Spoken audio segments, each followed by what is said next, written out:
اعوذ باللہ من الشیطان الرجیم بسم اللہ الرحمن الرحیم۔ عقیدہ ختم نبوت کے متعلق پروگرام لے کر ہم آپ کی خدمت میں حاضر ہیں۔ آج اس سلسلے کا یہ چوتھا پروگرام ہے۔ پہلے پروگرام میں آیت خاتم النبیین کے متعلق ہم نے گفتگو کی تھی اور بتایا تھا کہ قرآن کریم کی اس آیت کا حقیقی مفہوم کیا ہے اور جماعت احمدیہ کا موقف اس سلسلے میں کیا ہے اور کس طرح قرآن مجید اور احادیث اس کی تائید کرتی ہیں۔ اس کے بعد دوسرے پروگرام میں اس بات پہ گفتگو ہوئی تھی کہ قرآن مجید میں حضرت محمد مصطفیٰ صلی اللہ علیہ وسلم کی امت میں آپ کے بعد نبی آنے کا کوئی تصور موجود ہے؟ اگر ہے تو کس رنگ میں قرآن کریم اس کا ذکر کرتا ہے؟ وہ کون سی آیات ہیں جن میں یہ مضمون پایا جاتا ہے کہ حضرت محمد مصطفیٰ صلی اللہ علیہ وسلم کی شریعت میں رہتے ہوئے آپ کی شریعت پہ لوگوں کو چلانے کے لیے خادم اسلام نبی آ سکتا ہے؟ یہی گفتگو تیسرے پروگرام میں جاری رہی اور بعض دیگر آیات پیش کی گئیں جن سے یہ چیز ثابت ہوتی ہے۔ آج بھی ہم سلسلہ گفتگو کو جاری رکھیں گے۔ ہمارے ساتھ مکرم محترم مولانا مبشر احمد کالوں صاحب تشریف فرما ہیں۔ تو محترم کالوں صاحب، سوال یہ ہے کہ ہم 3-4 آیات پہ گفتگو کر چکے ہیں جن سے یہ واضح ہوتا ہے کہ امت محمدیہ میں نبوت کا دروازہ کھلا ہے۔ تو اس جو پچھلے پروگرام میں جو آیات پیش ہو چکی ہیں ان کے علاوہ کوئی اور آیت بھی ہے جو اس سلسلے میں آپ پیش کرنا چاہیں گے؟ جی، اللہ تعالیٰ سورۃ آل عمران میں ایک مضمون بیان فرماتا ہے، وہ میں آپ کو سناتا ہوں۔ یہ سورۃ آل عمران کی آیت نمبر 82 ہے۔ فرمایا وَإِذْ أَخَذَ اللَّهُ مِيثَاقَ النَّبِيِّينَ، کہ اللہ تعالیٰ نے نبیوں سے ایک پختہ عہد لیا تھا۔ جی، عہد یہ تھا کہ لما آتیتکم من کتاب و حکمت، کہ میں نے تمہیں کتاب اور حکمت میں سے کچھ حصہ دیا ہے تمہارے زمانے کی ضروریات کے مطابق۔ ثم جاءکم رسول مصدق لما معکم،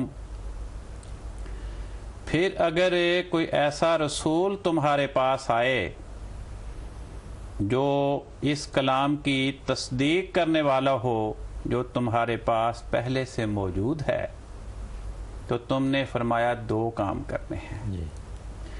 لَتُؤْمِنُنَّ بِهِ، کہ تم ضرور اس پر ایمان لاؤ گے۔ جی، وَلَا تَنْصُرُنَّهُ، اور ضرور اس آنے والے رسول کی مدد کرو گے۔ قالا، اللہ تعالیٰ نے فرمایا اَأَقْرَرْتُمْ، اے نبیو کیا تم میرے ساتھ اس عہد کو پورا کرنے کا اقرار کرتے ہو؟ جی، وَأَخَذْتُمْ عَلَىٰ ذَلِكُمْ إِصْرِي، اور اس بات پر تم مجھ سے عہد باندھتے ہو؟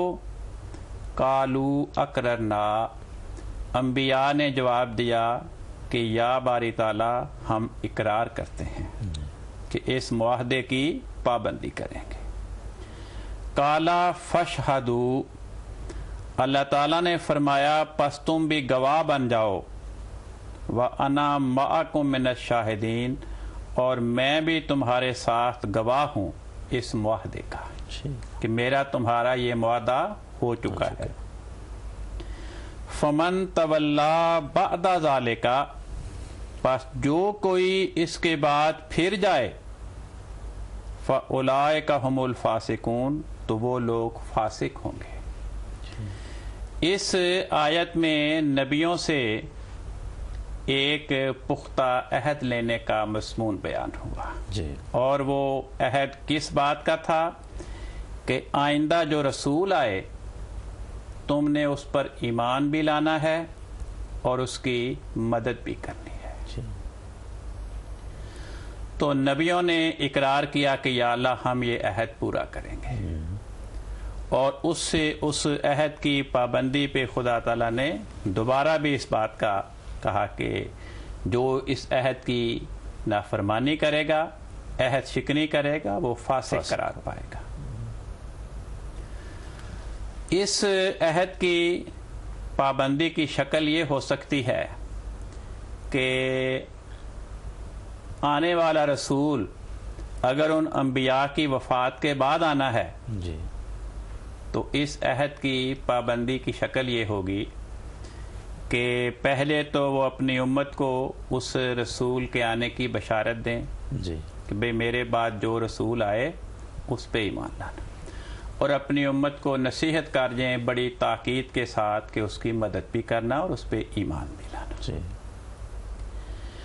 سوال پیدا ہوتا ہے کہ نبیوں سے آئندہ رسول پر ایمان لانے اور ان کی مدد کرنے کا جو معاہدہ کیا گیا اور تمام نبیوں نے اس معاہدے کی پابندی کا اقرار کیا، کیا حضرت محمد مصطفیٰ صلی اللہ علیہ وسلم سے بھی اپنے بعد کسی رسول کے آنے، اس رسول پہ ایمان لانے اور اس کی مدد کرنے کا معاہدہ کیا گیا تھا؟ جی یہ بنیادی سوال ہے.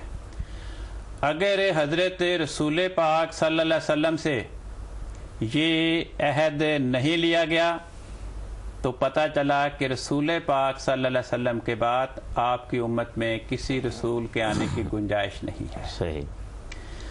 اگر رسول پاک صلی اللہ علیہ وسلم سے بھی خدا تعالیٰ نے نبیوں والا یہ معاہدہ کیا ہے جی اور آپ نے اس عہد کی پابندی کا اقرار کیا ہے تو پھر پتہ چلا کہ آپ کے بعد آپ کی امت میں رسول آ سکتا. یہ بنیادی سوال ہے. جی جب ہم اس سوال کی تلاش کرتے ہیں تو سورۃ احزاب جی جو 22ویں پارے میں ہے اس کے پہلے رکوع میں جو آیت نمبر 8 ہے جی اس میں اس بات کا تذکرہ پایا جاتا ہے. اللہ تعالیٰ فرماتا ہے وَإِذْ أَخَذْنَا مِنَ النَّبِيِّينَ مِيثَاقَهُمْ، یاد کرو جب ہم نے نبیوں سے ان کا عہد لیا تھا. ٹھیک ہے. وہ کیا عہد تھا اس کی تفصیل سورۃ آل عمران میں بیان کر دی گئی. یہاں پر اس کی طرف اشارہ کیا کہ یاد کرو جب ہم نے نبیوں سے نبیوں والا عہد لیا تھا، وَمِن کا، اور اے محمد مصطفیٰ صلی اللہ علیہ وسلم تجھ سے بھی وہ عہد لیا گیا تھا. یہ تو مجموعی ذکر فرمایا نا. جی جی آگے خصوصیت کے ساتھ بعض نبیوں کے نام بھی لیے جی کہ ہم نے ان سے بھی یہ عہد لیا تھا.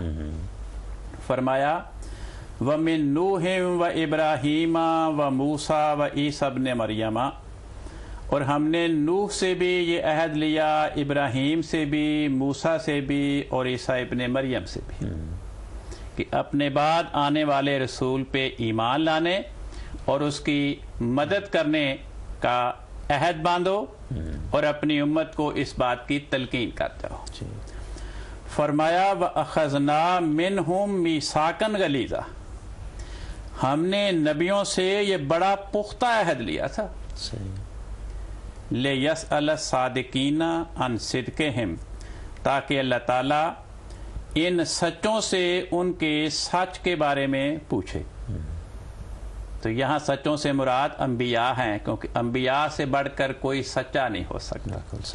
انبیاء سے بڑھ کر اپنے عہد کی پابندی کرنے والا کوئی نہیں ہو سکتا. جی فرمایا وَأَعَدَّ لِلْكَافِرِينَ عَذَابًا أَلِيمًا، اور ان نبیوں کے اس عہد باندھنے کے مطابق ان کی زبان سے اپنے بعد آنے والے رسول کی بشارت سن کر اس پر ایمان لانے، اس کی مدد کرنے کی تاکیدی نصیحت سن کر بھی جو لوگ ان نبیوں کا انکار کریں ان کے لیے خدا تعالیٰ نے دردناک عذاب تیار کیا ہے۔